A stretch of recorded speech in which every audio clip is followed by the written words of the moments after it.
정부 여당이 내놓은 부동산 시장 안정화 대책에 대한 야당의 비판이 이어지고 있는 가운데 이른바 부자 증세를 위한 세법 개정안을 놓고도 여야의 입장이 엇갈리고 있습니다. 네, 국회 취재기자 연결해 보겠습니다. 나재원 기자.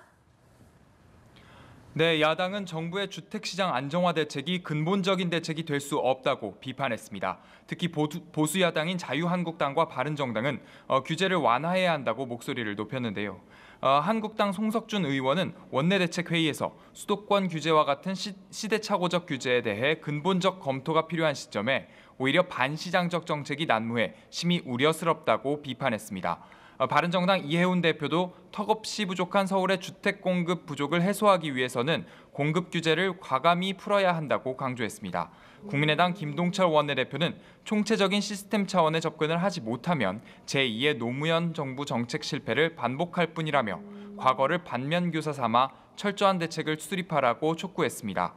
한편 야당은 국회로 넘어온 세법 개정안에 대해서도 세금 포퓰리즘으로 규정하고 반대 입장을 분명히 하고 있습니다.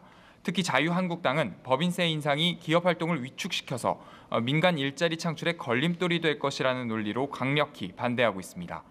국민의당과 바른정당은 증세를 추진하기에 앞서 국정과제 추진에 필요한 구체적 재원 조달 방안을 포함한 재정 계획을 마련하라는 입장입니다. 여당은 부동산 시장 안정화 대책과 이른바 부자 증세가 서민을 위해 꼭 필요한 정책이라고 주장하고 있습니다. 앞서 우원식 원내대표는 부동산 시장 안정화 대책 당정협의에서 서민 주거 문제 해결이 최고의 민생 대책이라면서 서민의 집 걱정, 전월세 걱정을 더는 것이 정치와 정부가 해야 할 역할 중 가장 중요하다고 강조했습니다. 우 원내대표는 세제 개편안에 대해서도 이명박 박근혜 정부가 감세로 깎아준 것을 정상화하는 것으로 이는 조세정이라면서 서민에 대한 증세는 생각하지 않고 있다고 말했습니다. 정부 여당이 내놓는 정책마다 야당의 반발이 거센 가운데 9월 정기국회에 앞서 여야 간 입법 전쟁이 더욱 뜨거워질 것으로 보입니다.